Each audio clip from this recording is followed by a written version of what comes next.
So, it just you can't get complacent about it. No, yeah. Well, Don just started recording. Yeah. Hi, Don. Hey guys, how are you?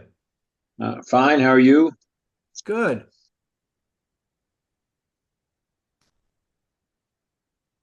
You have two diehard students here. I did not know what to expect. Um, I just figured I would do this because I want to do more um, Hmm.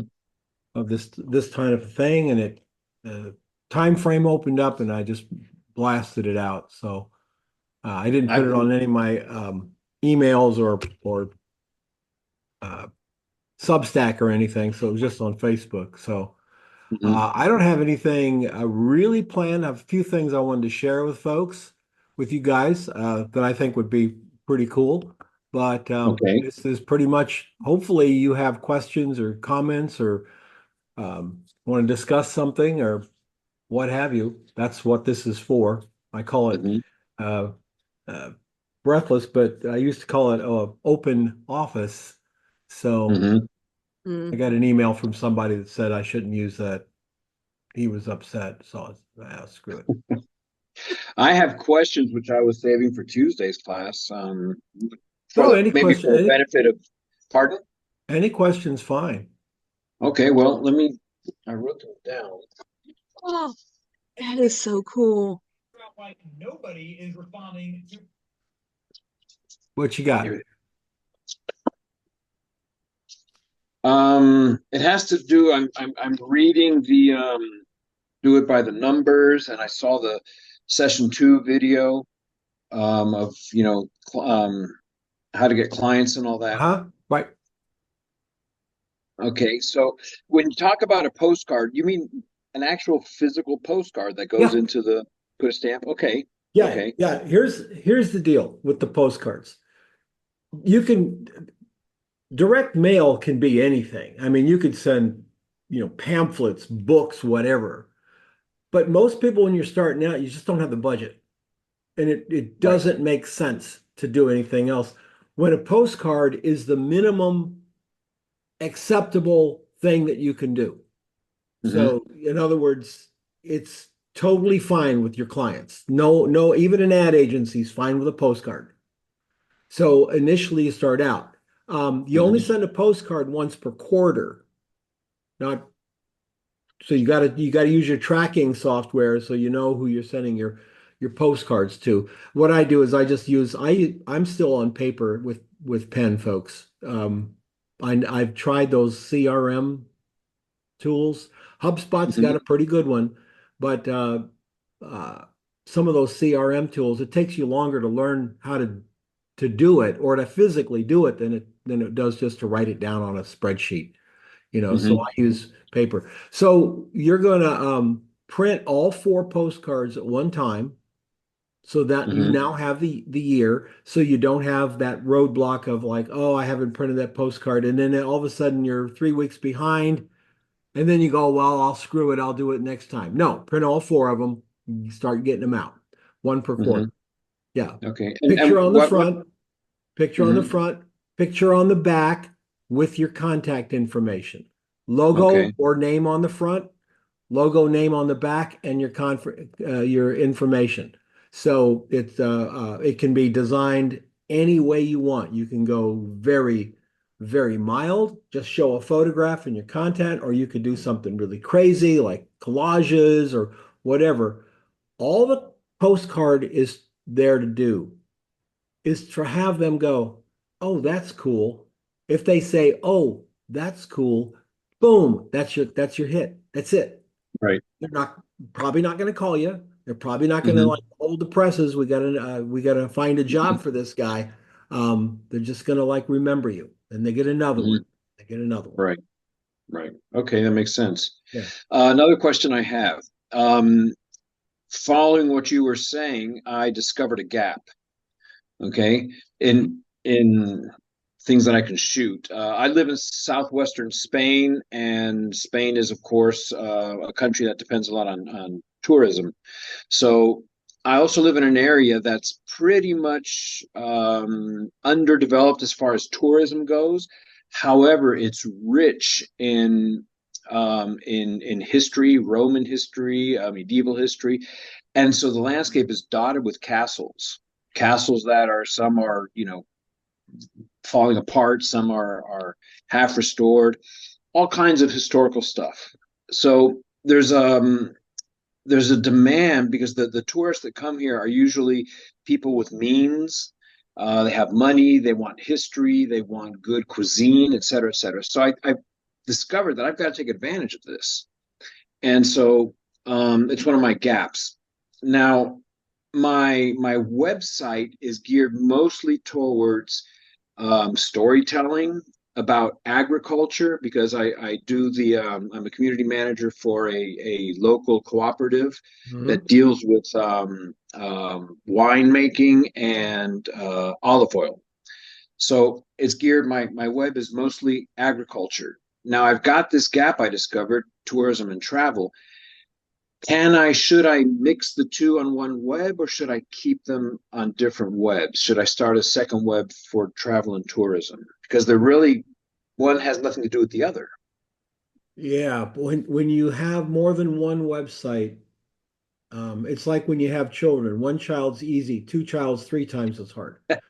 Um, third child is like off the charts, right? I had three. Um, but yeah, because you're going to have to market both, and you start going, how do I market both? I mean, I'm robbing Peter to pay Paul kind of thing. I'd make it a section on your website. Okay. Um, Okay. you could come into your website and literally have an A/B thing. Over here is your, Hmm.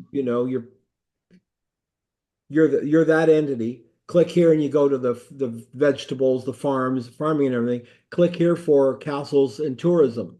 So Okay. with castles and tourism, that's a very intriguing kind of thing. What are you thinking about doing with that? Um, Definitely, I'm going to try to get travel and tourism magazines, and that entire gamut of the travel and tourism industry. Yeah. Um, and then I'm also toying with the idea you have destination weddings. I don't want to get into weddings, but you have destination vacationers, of course, people who come, of course, Now you're talking to, real money. to Spain and to The hire me as a magazine, photographer. Yeah.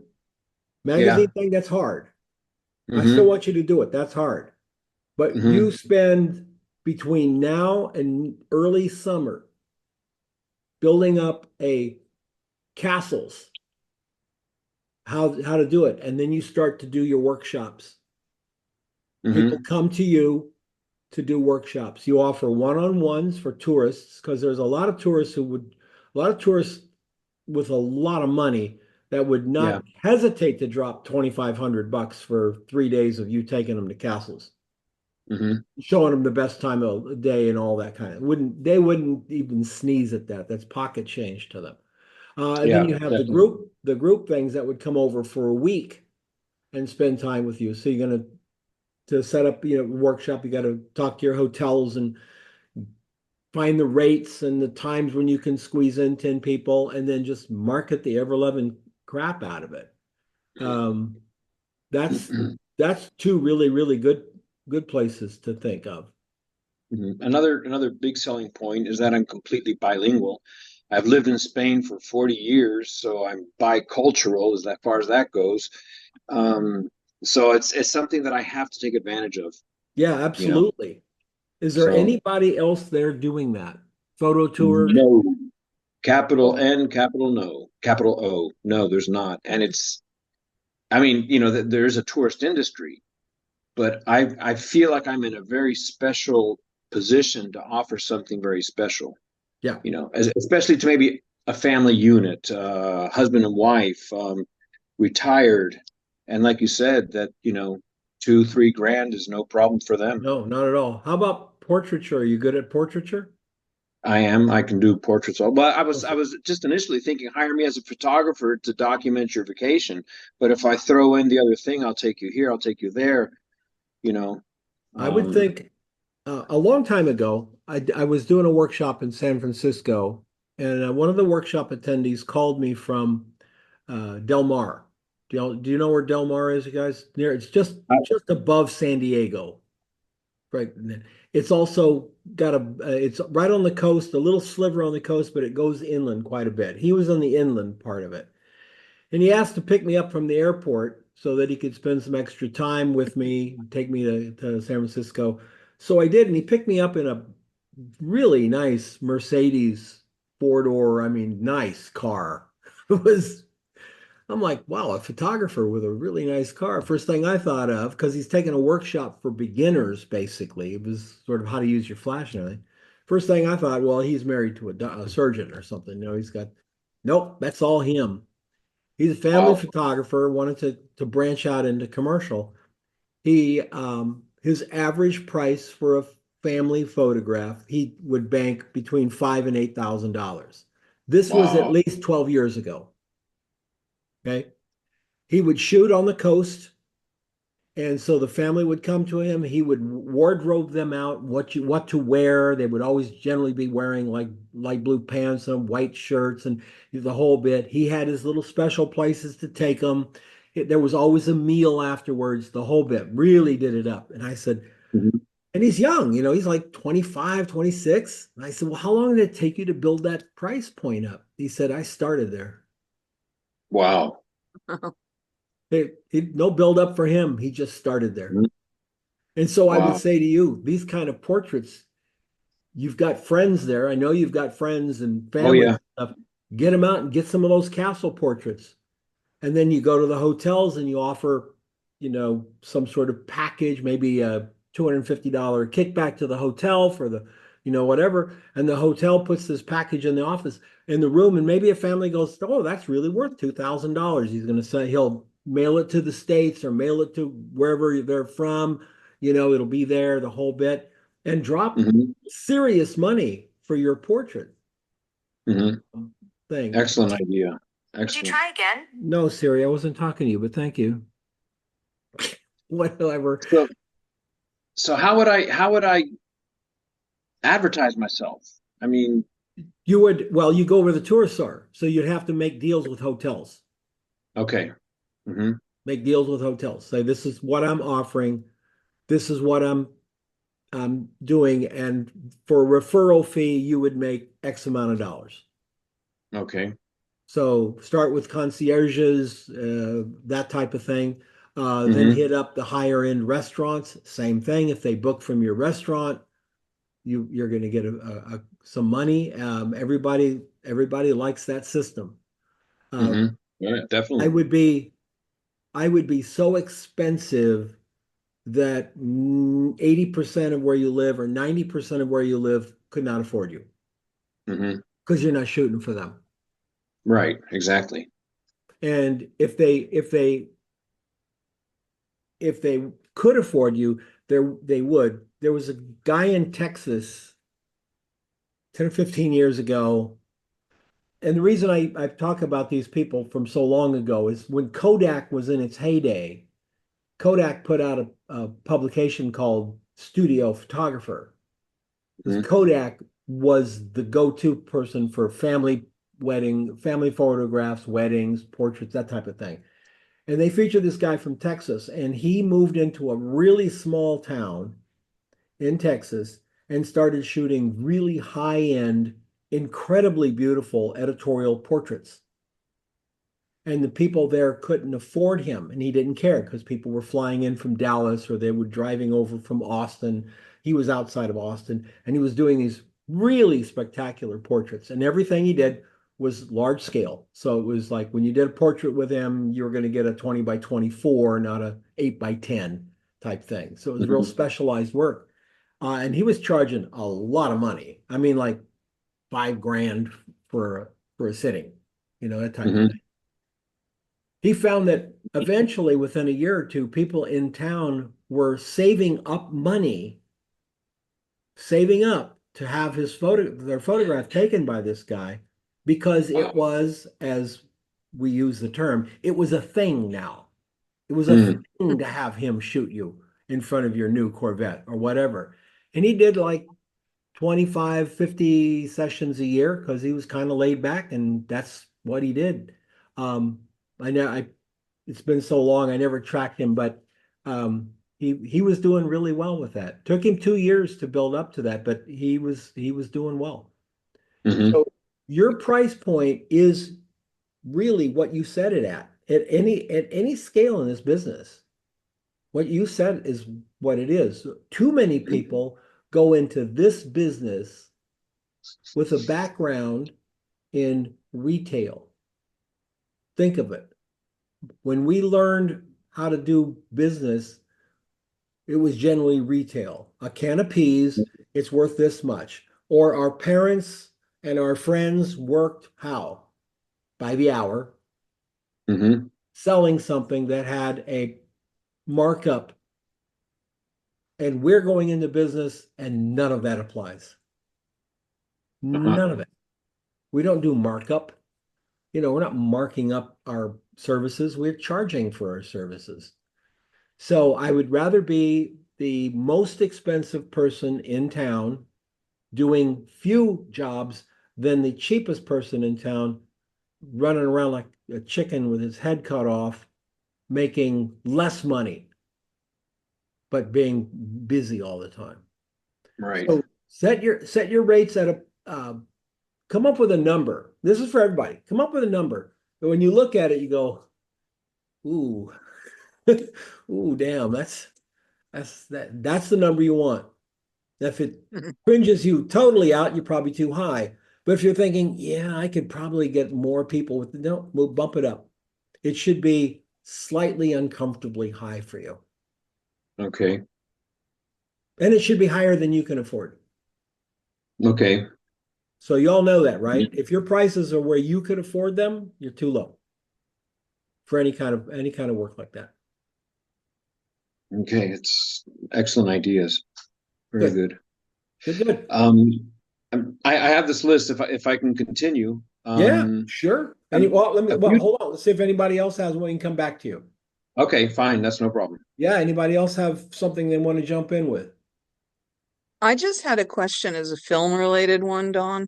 Film, You yeah. said something the other night about like with the T-Max, if it's ISO 400, you shoot it at 200. Film. First of all, what does that do with the images? When I was shooting film, but I shoot film now, when I was shooting film all the time, I found for me, from the way I printed, for the way I wanted my images to look, that if I shot T-Max at 400, it wasn't rich enough. It looked underexposed to me if I shot it at 400. Hmm. If I shot it at 200, it was overexposed by a stop. But with the processing that I would do, it still wouldn't block up. I still had a good, rich negative to print from, rather than an underexposed negative where I was always trying to find a higher contrast paper. I was always, disappointed with my skies would be too dark, my shadows would be too blocked up. I'd rather burn something down than try to pull something out. The reason is in a negative, a black and white negative, in the shadow detail, there isn't anything. In digital, there is. Digital captures some of that stuff that film won't do. So if I Okay. overexposed it by shooting it at ISO 200, I would get that detail in the shadows. My highlights, I could burn down. I could bring them Okay. down. You're Now, talking I've got print. I Was went that through and I got that printing? lab box, which comes with the it's like the all-in-one solution for developing. Right. I haven't tried any of it yet, but do I have to do, or I'd have to look up the difference. I can't remember. Would I have to do the push or pull difference when I develop it or just No, you're develop going it to have like to do a normal? test roll or two, okay? Okay. You want to put a roll film in your camera that is purely test. You have what's box speed, which is on the box, Kodak's or whatever company's decision of ISO, what it should be, right? Mm-hmm. and then you're going to go out and you're going to shoot it at that ISO, whatever All the right. shot of a building with plants on it, right? You shoot Mm-hmm. it at 200, you shoot it at, if it's 200 rated, you shoot it at 200, you shoot it at 100, you shoot it at 50. All that means is you're going to open up an aperture or use your time, right? You don't have to physically change it on the camera. You just do Mm-hmm. it, any way you want.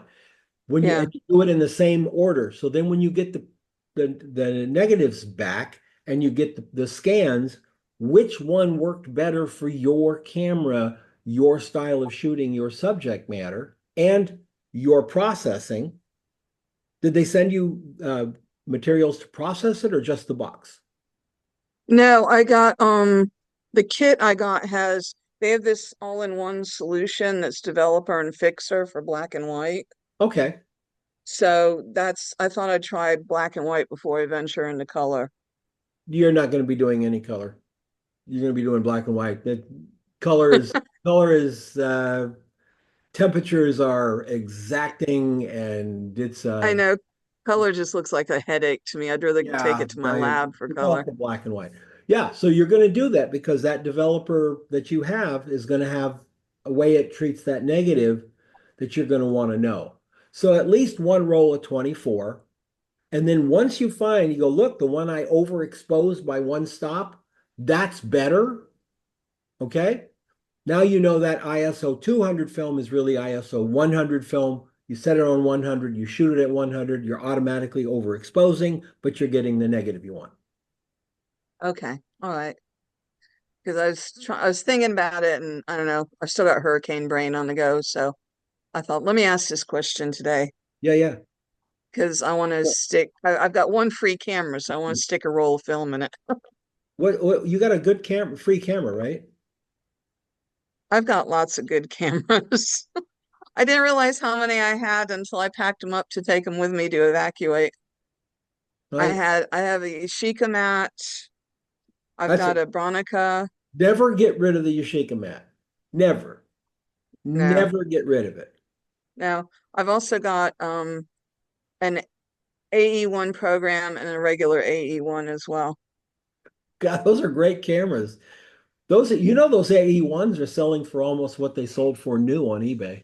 If they're Oh, in really? great condition. Oh yeah. Oh yeah.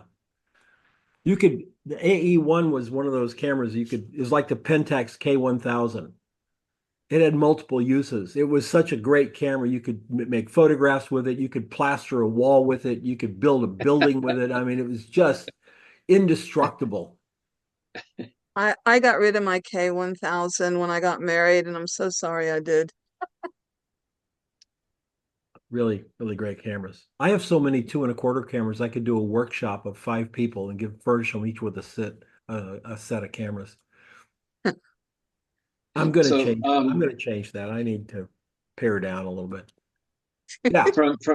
from what I'm hearing from the conversation, Trish, you're doing film, and so Don, what I'm following is film is the opposite of digital in as far as, for example, when I shoot with my digital camera, I underexpose so I can pull up later in post. I can pull out, information. But Mhm. you're saying the opposite happens in film? Yeah.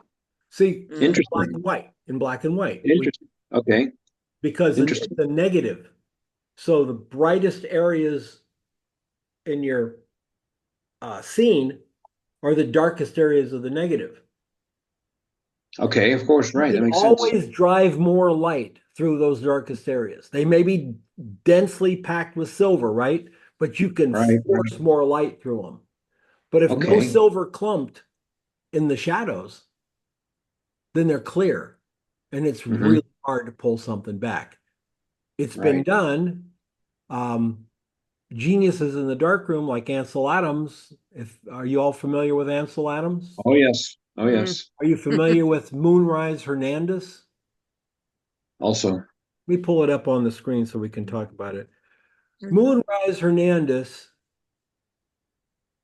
was one of those, I think, for me, watershed images because that was the moment I realized when I looked at this and I got the story of this picture,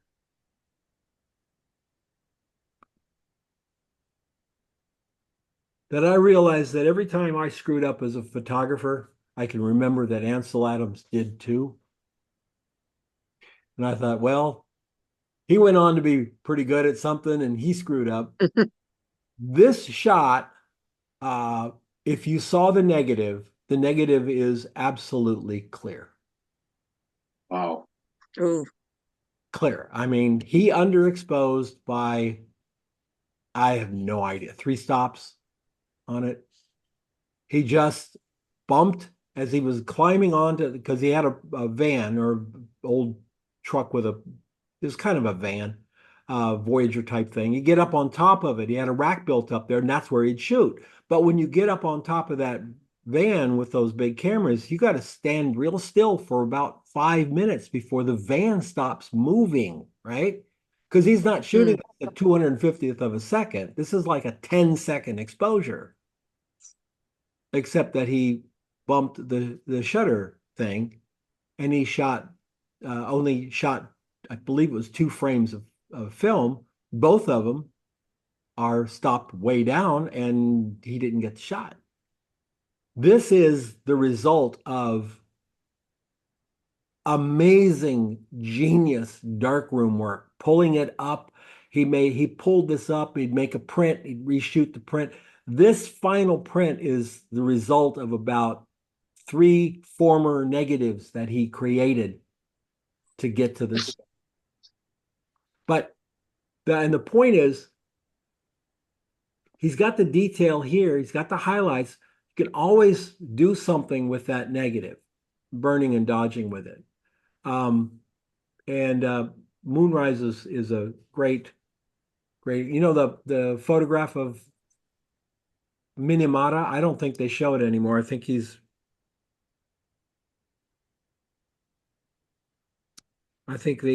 asked that no one shows it.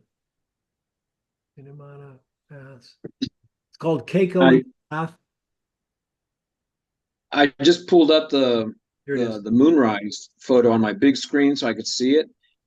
And you said that he shot the photograph again and again. I mean, it's super super sharp, Yeah, yeah, incredible. yeah. Um, this famous shot here by W. Gene Smith, Keiko Oh in the yes. was incredibly underexposed. Hmm. But the story is he only took one shot because emotionally that's all he could do. Hmm. Uh, and it was underexposed, but he knew it. I mean, you're all photographers. Have you ever taken a shot in your head without a camera and it lives there? You see something, you're like, Hmm. oh, my camera, and you take that and it lives there. I've got a ton Yep. of shots in my head that never came out. Um, but he knew it was powerful.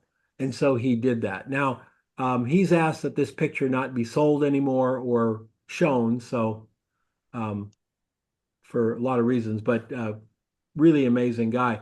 That negative is down in Tucson, as are Ansel's negatives in Tucson. And if you're a photo student down there, you can, or a PhD candidate for photography anywhere, you can go down there and actually print this print, can print it, Wow. and to learn how it was done. And it's really phenomenal what you can do. So it's pretty exciting, this world of photography. I pulled It's this up. I wanted to share this with you guys real quick, and I'll get you back to questions. But do you recognize what these pictures are? yes. I'm on my cell phone. I can hardly make them out. These are pictures of the inside of musical instruments. Oh, can you give me the web page? I'd love to see that on the bigger screen. Being a musician myself. It's called Architecture in Music. Architecture in Music. Yes. And these are strings. He does woodwinds and brass, which are, these are photographs of the insides. Here's a Selmer balanced action saxophone, the inside of it. Just So what is he using to get inside there for He's those? just sticking his camera down in there. Oh, They're, Gee. damn. I would imagine that he's using either a very small camera. He might be using, I don't really know, so I'm guessing he might be using an action camera, a GoPro, right? Mm, Slip a GoPro There's down in there. a yeah. there's a Laowa lens that's really long. It's about this Yep. long. I think it's a 12 millimeter. Uh, Look at this clarinet. I mean, Yay. This is amazing. it's wild, isn't it? Oh, look at the wood grain. I know. Every time you think it's all been done, you go, well, I guess it hasn't. There's something interesting and unique.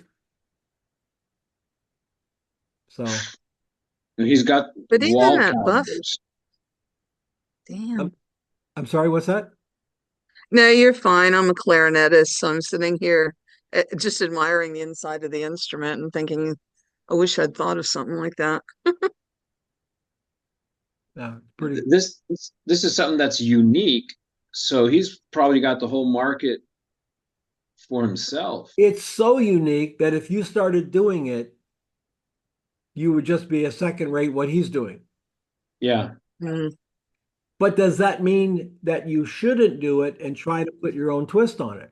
No, not at all. Hmm. This is one way of doing it. I imagine there's more than one way to do this. I imagine there's more than one way to explore an instrument, musical instrument. In my Project 52 class, I think, Robert, you're in that, right?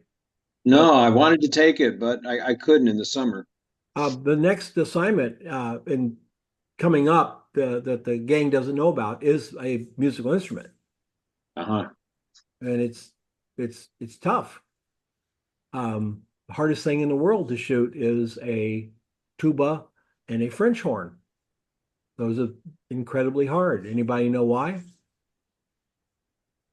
You explained it the other night. I don't want to give it away. The tubing on a trumpet, if you look at the trumpet is the same diameter all the way through until it gets to the bell. Whoop, and then it gets bigger. A French horn gets bigger from the mouthpiece to the bell, always getting bigger. So infinite reflective angles, infinite. You put a softbox over the top of a trumpet, and you got a nice big highlight right across the top. Put a softbox across a French horn, you got a little bitty thing right here and a little bitty thing over here because it's just missing. So it's fun to experiment with an instrument. You see an old instrument, if your friend's got one, pull it into the studio and leave it. You'll play with it for a year. The best way to learn lighting. All right. Robert, did you have another one? Yes, I did. You several times I've heard you say, when you send in photographs, and if you can write something, write something. I've written some articles. I'm by no means a journalist or anything like that, but I have been published 3 times, I think, online. So should I also include that when I send in photographs Well, to depends the on magazines? what depends on what you're trying to do. So Hmm. there's when you talk about sending photographs to a magazine, there's two reasons to do it. One, you're saying, look at my work. If you have an assignment that you think I would be good for, hire me. That's the Okay. most common that photographers do. You send out work to the magazine you want to work with, so they'll go, that's really cool. I wonder if they could do a really good job with this assignment that we have over here. Okay. That's your normal way. The second way is you're pitching the story. You're Hmm. bypassing their writers and saying, I have a story. And when you do that, you should send 3 pictures of the story, write your story, or write the pitch of the story, which is a 3-paragraph explanation of what you want to do. Number 1 is who you are. Number 2 is what you're photographing. And number 3 is why they should use you because of your interest, your perspective, your unique approach. Fill it in. Those 3 paragraphs. That's your standard. And so here's 3 shots. I've already started the project. I've already mapped out the project. Here's my goal. That's in your middle paragraph. The goal is to show castles at night. Great. That's your goal, and see what will happen. They could hire you to write and produce the article. They could hire you just to do the photography. They'll send a writer, that type of thing. And either way, that's a great way to do it. Magazines are always looking for content. Now, if you pitch this to the Smithsonian right out the gate, probably they'll look at it, but you got no track record, right? So track records in this business are important, really important. So start with the smaller magazines. You're going to find some magazines that'll be happy to publish your stuff with the photographs. They just don't have any money. Right. Yeah, but the object is to get published. Yes. So it's like your example the other night with Vogue. Yeah. Vogue paid, and you want to get on the cover of Vogue. Okay, that makes sense. But do I pitch it in one email? For example, a travel magazine. I can do photographs, and if you want, I can also write an article. Okay, to pitch a It sounds travel like I'm begging. no. You'd be 2 separate types of emails. Oh, okay. To 2 separate. You're going to pitch a story to a story editor. You're going to pitch photography to a photo editor. Okay. So your photography, take advantage of where you are. Everybody that's on this call is in a unique place. It doesn't matter. You could be downtown Manhattan. Okay, that's unique. You could be on a farm in near Topeka, Kansas. That also is unique. You pitch where you are. So you go, okay, I'm in this area of Spain. You become the go-to person for that area of Spain. Like you got it covered. You got the vineyards, you got the castles, you got the people, you got the food. You're the guy. So they might want to hire Philippe because they love his style, but they'll fly Philippe from Canada all the way over to Spain and incur those travel rates. Or they might say, you know what? I think we're going to use the guy that we got there in Spain. He's really good. Close the garage. Hold on. Okay. Will you be able to close the garage? Yeah. I'm leaving. Okay. So making that distinction in their mind is really, really powerful. Even if, like I say, you're outside of Topeka, Kansas, you've got the prairie, you've got the wheat farming, you've got the silos, you've got the people, the farmers, the people who do the trucking. You are where stuff is happening. It's no longer needed to be in downtown Manhattan, unless, for studio photography, Topeka might not be the best place, but you just market that. If you're going to pitch a story, then you go out and find a story like the castles with maybe the Milky Way behind them, or stargazing at this castle, or why the castle is a great place for tourists. It's the undiscovered castle of Spain, right? That type of pitch, right? And that's how you do it. Now, do you pitch the cheap magazines first? No. I would start at the top. Remember how I said that you probably wouldn't get a job from that big magazine, Smithsonian? That's okay. That's okay, because they're not going to hire you on the first one anyway. So you pitch from top down. If you pitch from bottom up, most people go, well, I'm not ready for the Smithsonian, so I won't pitch them. I'll pitch, Springfield, Gazette. Well, you don't for sure know that they wouldn't take you. You're guessing. And if you pitch top down, and you're going to end up at the highest rate of your story, then settling for the first person who lowballs you. Right. While you're building up credibility with the people at the top. I know a guy who wanted, I think he's eventually shot for him, who wanted to shoot for Real Simple magazine. I mean, that's his goal. Pitched not stories, but sent them work. I want to work for you. I want to work for you. Here's my pictures for 3 years before they bid. 3 years. Every month I got an email from him with something. Every quarter they got images in the mail, postcards, little cards, little booklets, whatever stuff. 3 years before they even got back to him. So it is a numbers game. It's, Mhm. you just keep at it. Thank you. That information is invaluable. Good. Let me share this Mhm. place for you. You ever need to get a fix, a little bit of adrenaline going, maybe a little bit of inspiration? This is cosmos.so. Cosmos.so.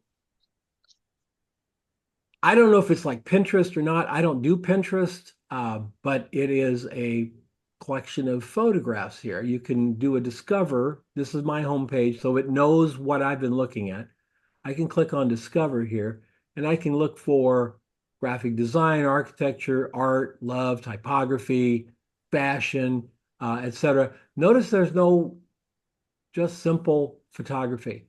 They don't break it out that way. They don't break it out like painting, illustration, photography. They break it out by other things. Well, I love uh, uh, portraiture. So I'm going to click on portraiture here. And it's going to give me this set of portraits, which are really amazing. But there's one I like. There's one I like. I love this back of the head look here. So I'm going to click on that. I get to see the picture. I get to see whose collection it's in. That's all social media stuff. I don't give a damn about social media. But then I can click on similar elements. Check this out. Boom. Now I have a whole bunch of pictures that have the same element, that hair and everything to look at. If I click on this one, I got similar elements. This is one where you grab a cold beer and sit down because you're going to be sitting there for a while. Just go through them and through them. And if you like one, you can save it to your collection, to your swipe file, to your inspirational thing. It's Absolutely. pretty damn cool. There's some great. I like Ooh, that. beautiful. Some of it's new, and some of it is you're going to find Irving Penn and Avedon and Stephen Meisel and all kinds of stuff. Love negative space. Nice. Similar elements. Bam. Yeah, this is the rabbit hole. Yep. This is for Just, me. This just is the when I rabbit need hole another of one. all rabbit holes right here. And we are only in. As you'll notice, we're only in portraits. I mean, I can come over here to typography, and Cool. I can get lost here. I go, oh, that's really cool. That handwritten script with this sort of minimalist look, similar elements. Oh yeah, there's a lot Don, of. you're bad for our addiction. Oh man, Yeah. Although to be honest, this would be better for me than doom scrolling on Instagram. So there you go. Doom scrolling. I love that. do you know why we sit and do that? Anybody do TikTok? No. I don't do TikTok now. I don't do TikTok. I'm thinking about doing TikTok. I just found out some interesting numbers about TikTok, and wow, if you do TikTok as a business, you can do pretty well. But anyway, have you ever click on a reel on Facebook and then you watch the next one, then you watch the next? Yes. They're really good at that. We can laugh and go, well, Facebook they're really good at getting you hooked. Yes, they are. That's their Mhm. job, and they're really good at it. I'll click on a reel, and every once in a while, I go, "Oh, wait, whoa! I've just watched 15. Get out of here!" Right? You just boom, boom. They know what you like. They know what's coming up. They know how to pull you in. That's their job. So I try to stay out of there because I'll admit to the next person, I get hooked too. I get I get on these interior design things and they start, colors of paints and stuff, and I'm just like, scroll like crazy. So yeah, you can have a Man. lot of fun with this. It's a really terrific thing. Blurb is having a sale right now, 50% off a photo book, Wow. 50% off between now and Monday.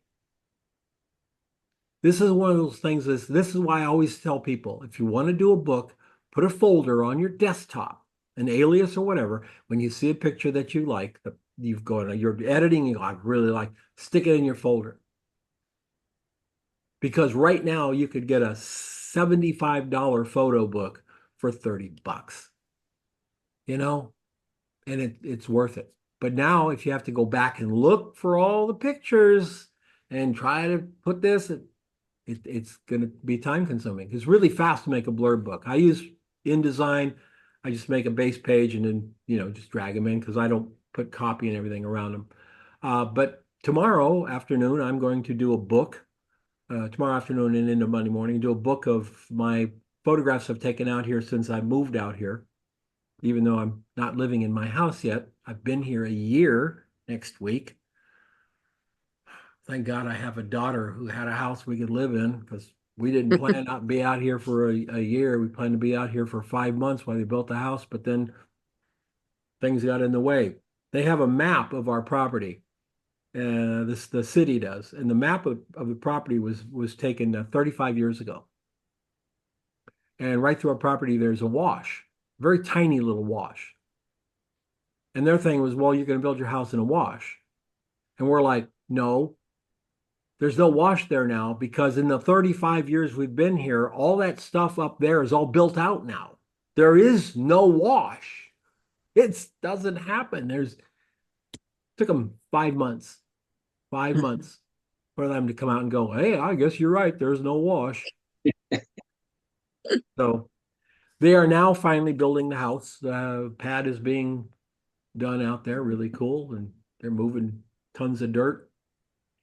So we should be in our home in February 1st. And Nice. I'm getting a studio. I have a studio is part of it, separate from the house. And be 13 feet wide and 30 feet long. Nice. Mhm. So yeah, I'm very excited about it. Very excited. But you can certainly have fun with this. Okay, who else has got a question? If you I have, can go back. Look, I can ask another one, kind of follow on, because I know we've discussed this slightly before. sure. What, like, if I'm creating it, obviously I'm doing the images for the commercial portfolio, but you did say about like doing fine art on the website.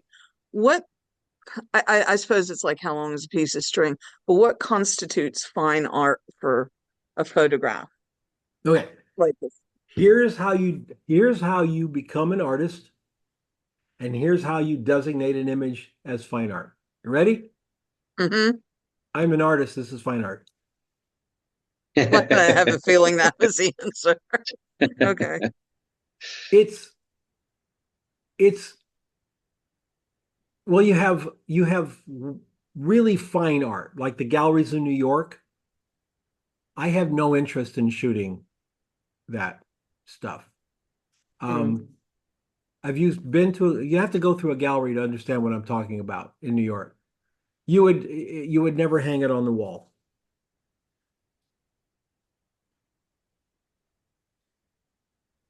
Um, Okay. So looking at more, but wall art, in a way, practical. wall art, yes, you would. And wall art can be, I mean, now when you look at the stuff that's up here, we're building a Santa Fe, so I'm like enamored of all this stuff. Um, a lot of this stuff, you just have to ask yourself, would someone buy this and put it on their wall? Like Mm. this one. I mean, I wouldn't, right? I Mm. wouldn't. But that one might be in the running. Mm. So it's a lot of it is your taste, and that's the bottom line. It's what are you showing? Do you have an aesthetic that you want to put up on the screen? Okay. Or on the wall, that is. And the other thing about being an artist is if you're going to be an artist, you act like an artist. Artist A. Artist A makes photographs of wild horses and prints them 24 by 36 or 5 feet by 9 feet. That's it. That's only two sizes they print, and they print on metal. Artist B makes pictures of wild horses and sells them on coffee mugs, tote bags. You can get a 5x7, you can buy an 8x10, you can get any size you want. They'll crop them in squares if you want. Which one is an artist and which one is selling pictures? A is the artist A and is the artist. Right. B is just schlepping, Right. really. You cannot call up Picasso's estate and say, you know that nude descending a staircase? I really like that. Could I get a 4x5 of that? No, it's one painting, one size. A photographic artist photographs for the medium on the wall. Many photographers photograph for the capture, especially today when it's all digital. They photograph for the capture. When you go back and you look at the people like Edward Weston, and Edward Weston, anybody know what size his prints are? No. 8x10, because he shot an 8x10 camera and made contact prints.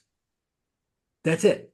Edward Weston never enlarged an image from his 8x10 camera. Ansel Adams shot 4x5 and would enlarge it to all kinds of size. He also shot 8x10 and enlarged it. So, because he knew the size it had to be seen at. When I'm making a photograph, I'm visualizing that photo. Did I make up a word in visualizing? God damn. I am visualizing that image in presentation form.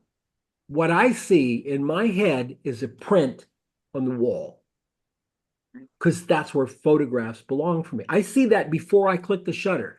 I know if I'm going to make it black and white. I know if I'm going to pull out this color. I know what filter I'm going to use. I know all this. That doesn't mean when I get to the image in Lightroom that I go, I'm going to do what I said. I'm not that rigid. I'm like, well, this could look pretty good if I did this. Okay. But I see that presentation. When you're an artist, you make photographs like Alex Soth. He makes photographs for books. His books are his art. And then his prints are only offered in one size, whatever size that he feels that print should be. And the other thing is you limit the quantity. You want to start out as a photographer? Let's take a perfect example. You have a website, you're a photographer, and you want to do art. So you start offering pictures for sale. Usually when I see this, you click on the shop and they've got 900 photographs. Everything they've ever shot's for sale. Again, artist or picture taker? Not artist. Not artist. You click on the artist thing, he's got 10 photographs for sale. That's it. And they're available that maybe they've got two sizes, 16 by 24 and 11 by 17 or whatever, those two, large and medium. They're also numbered. I'm only going to sell 50 of these or 20 of these or even 10 of these, and that's it. And then they're also only offered for a certain amount of time. Remember how galleries work? When the artist's work is up on the wall, it's only up on the wall for what? 2 months, 3 months? Then it comes down off the wall. And other art goes on the wall. That's art. Treat yourself like an artist. Become an artist. Here's my 5 pictures. These pictures are offered in, I'm only going to ever print 10 of them. You've got a guarantee, you got a little thing that goes along with it. You've got your packaging, it's all perfect and everything. I'm going to sell 10 of them. They're $500 each. They're numbered and signed, and they're only offered for January and February of 2025. Then they go into the collection. They may come back at some time, but there's no guarantee of it. That makes it collectible. I don't want a mug with Moonrise Hernandez on it. When I went to my very first workshop as a photographer in Yosemite, um, I went to the Ansel Adams workshop, and I could have purchased Hernandez for $2,000, Wow. Oof. 11 by 14, $2,000, which was a lot of money, by the way, in 1976 Mm. or something. That was a lot of money. Now I don't think you can touch them for under like 25,000, something like that, 30,000. Jeez. So, Mm. but it's scarcity. Artists create scarcity. Even books are becoming pieces of art where the photographer will only print 200 books. And that's it. It's not like, oh yeah, I'll finish it, I'll print it again. It's like, no, if you get one of these books, that's it. I can't wait to get my books out of storage. I have a book I bought from a photographer who shoots surfers, and he only shoots surfers when it's foggy. And so I have an entire book, probably 90 photographs in the book, black and white shots of practically white scenes with little surfer over here, a little person, little black person in wetsuit here, or right over here. It's a beautiful book, beautifully printed. He only printed 300 of them. I paid $100 for it. So I have one of 300. I doubt that any of those books will ever be found in a used bookstore Mm. because they're signed, they're numbered and everything like that. It's pretty much a collector's item. Think about doing that. Think about doing a 24-page blurb book. Start out with a 24-page blurb book that you offer for sale of castles, 12 castles in Spain, 2 pictures each of each castle. You got a foreword, you got an afterword, and you're only printing 100 of them, and they're $65. How much do you make off a book? Well, I can actually honestly answer that. I did a book for Amherst. I did 3 books for Amherst. Amherst sells those books for $30. Full retail at $30. Nobody pays full retail. They go to Amazon and buy them for $22. I get a percentage of that. My percentage for every book sold at full rate is $1.76. They sell it for $30. I make $1.76. They don't sell them at full rate. So they sell hundreds of books, and I get a royalty of about sometimes like $40, $60, something like that, because they're all selling through Amazon at cut rates. You do a book, and I've seen photographers go, well, I'm going to do this book and I'm going to mark it up, 300%. Well, that's not how books work. That's not how art works. See, it's art. It doesn't matter what you paid for the book. What's the value of the book? So you're only printing 100 of them? Okay, say $150. You're going to make more from one book than I make from them selling 50 books. But they're going to get something really, really special. Can you do that? Question, can you do that with a blurb book? Oh, of course. Of course. Nobody cares. Blurb makes really good books, folks. They make really good books. So does edition 1. So you can do this set of images, maybe a story. Everybody's in a story. Tell that story. Have it designed up really, really nice. Do the work to make that thing a piece of art, and then sell it and treat it as a piece of art. It's long tail. You can sell that on your website for 5 years. Interesting. So I wanted to How about this? share with you the fine art. Yeah, go ahead. The service that Amazon offers, what's it called? KPB or something like that? KDP. Yeah, That. they're not good with color. Okay. Mm-mm. They're not good with color. They're great for a regular book. They're fantastic. Not enough of that. I've never understood that. Never understood it. Well, you're not supposed to. Remember, postmodern art is not to be understood. It's to be, you fall in line with it and you join the narrative or you're not cool. I'm not cool. Make the Well, I've narrative never been a cool kid, so there you go. make the narrative so repugnant that you can feel really proud if you go, oh yes, I understand that. Postmodernism is a destructive force, unfortunately. Well, But you that's can, like that recent story with the two cans that were supposed to be an art installation, but the technician threw them away. well, yeah. I mean, there's enough horrible stories about postmodern art. You could go on and on and on and on and on. Um, but yeah, it's an interesting phenomenon. But wall art can sell really, really well, and you're talking about prices. Um, when I went on my trip recently, my wife and I went up to Utah. We went to every art gallery we could find in the area and talked to them. One thing that sells is black and white. In photography, black and white. A second thing that sells is overdone HDR. I don't know why. I can't stand it, but the buying public buys pictures of the Grand Canyon that look like they were painted with gaudy colors. I mean, just the sky is like topaz blue and everything. They love it and they sell it. Subject matter, landscapes always sell, always, always, always. Minimalism sells more than maximalism. In other words, a picture of a lone tree on the side of a sand dune will outsell a forest. Little things. Porches, windows, and doors, perennial favorites. And So sizes, you said porches, windows, and doors? yeah, Okay. porches, windows, and doors. Windows and doors are always metaphoric. There has been at least a dozen books printed on the doors of Santa Fe. And probably will be another dozen. I gotta fly in here.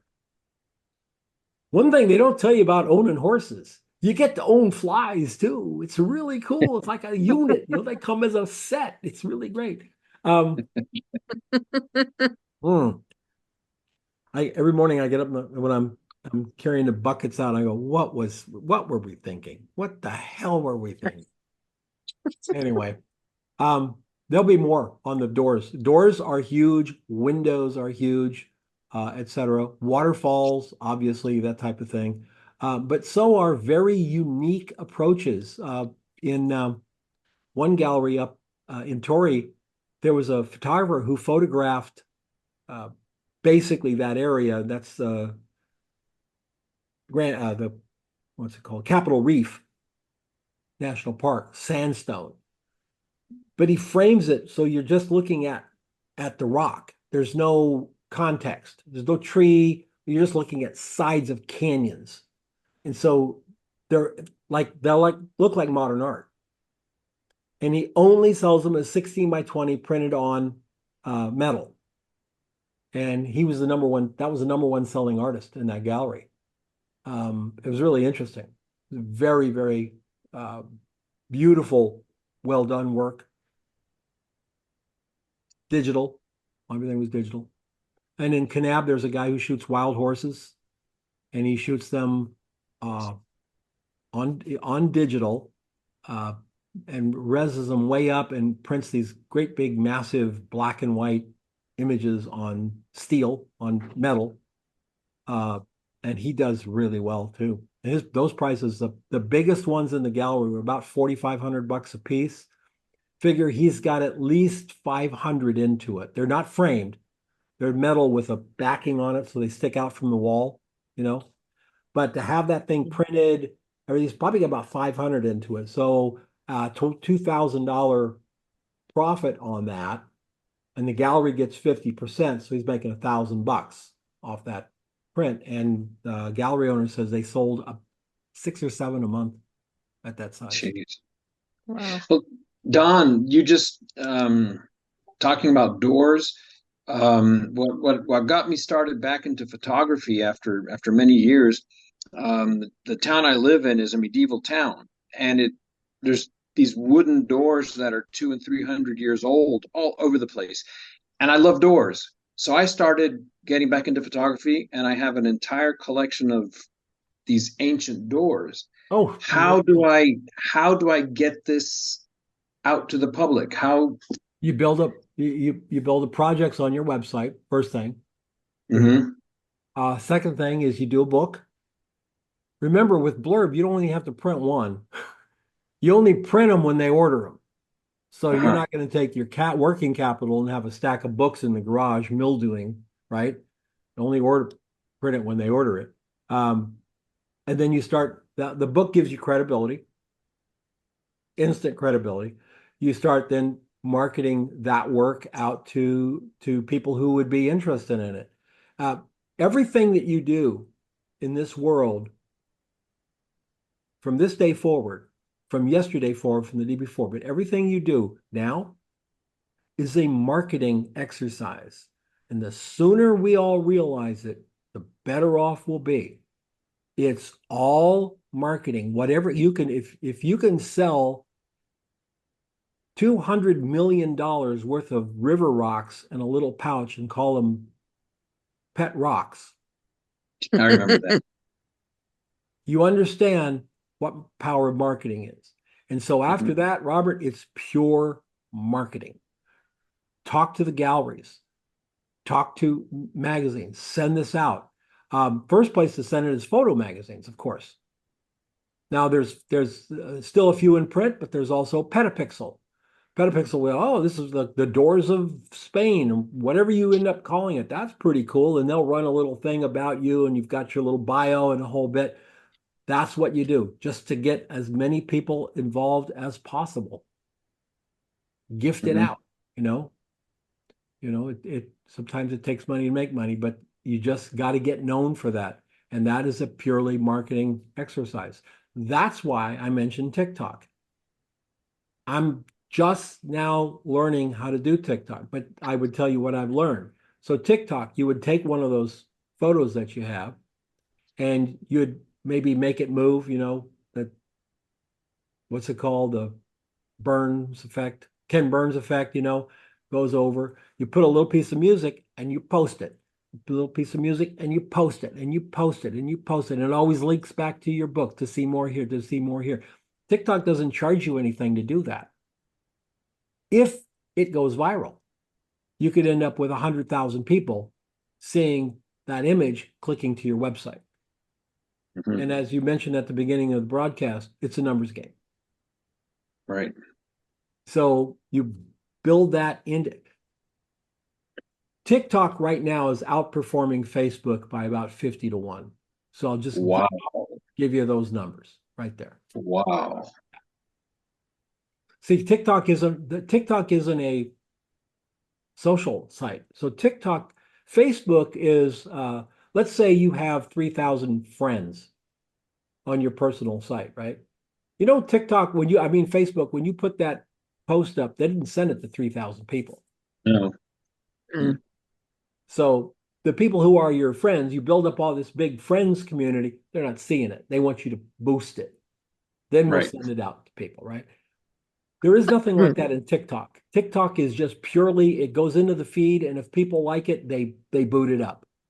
So you're not reliant on how many friends you have or how many connections you have. You're just reliant on the content. And if the content works, it goes to the top. In other words, may the best man win. May the best opportunity win. You get a really good feeling of you can get a really good feeling of where you stand and where your work is valued, et cetera, by putting that stuff up and just seeing if it trends. We used to, Interesting. yeah, I used to tell the students, if you're a portrait photographer and your friends don't want to have you take their picture, you probably are doing something wrong. Right?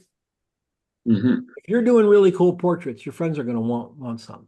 If you're not, they're probably not going to be interested. Oh, they'll tell you how great you are and everything like that, but yeah, they'll shake it off. I used to tell, and I still tell photographers, take your time, pick out 10 really good images, and submit them one a day, early in the morning, wherever you are, to Unsplash. Go put the garage door down. Okay. Are the horses let out Have they been fed? I mean, When I'm done here, we're gonna go feed them. okay. Take 10 of your images every morning, early in the morning, put one up on one Unsplash. Yes, you're giving it away. You're giving that image away. But you're also going to find out if people like it. Wind splash? Unsplash. You're literally, once you put it up, you've given it away. It's out of your control now. They can use it for anything. Anything. Creative Commons license. You put it up, you put those 10 pictures up, you're really proud of those 10 pictures, and nobody bites. That's called a data point. That is called a data point. What you do with that information is up to you, but now you know that the place where people can go get free pictures aren't interested in your pictures even when they're free. Maybe you do something with that information. So, all right. Well, hey, this turned out to be pretty fun today. Yeah. Fun and informative. Wow. Yeah. Very good. I'm blown away Fantastic. by Well, like I everything. said, I'm gonna start doing this. I want to get a regular time set where I do this maybe twice a month. Come on here and do these things and do some critiques of images and all kinds of stuff. So I put my life on hold when we moved out here for this house. I mean, literally, I haven't done a motorcycle ride much at all, and I can't do it anymore. I have to just get back into it. I'm used to I'm spoiled. We own a nice house with I had a beautiful office in my old home, which was like 1/4 the size of my new one when I get it. So, but I'm really thrilled with that. Now I'm sharing space with my daughter with a space that's actually smaller than the house one I had at the house. And I've just let it psychologically get to me. And I have to get over that and doing it now. So look for more of these. And I'll say Absolutely. thanks to everybody. And Thank you. Thank you. Thank you, we'll see you Don. next time. Thank you. Y'all take care. Okay. Thank Thank you very Have a much. good one. Bye.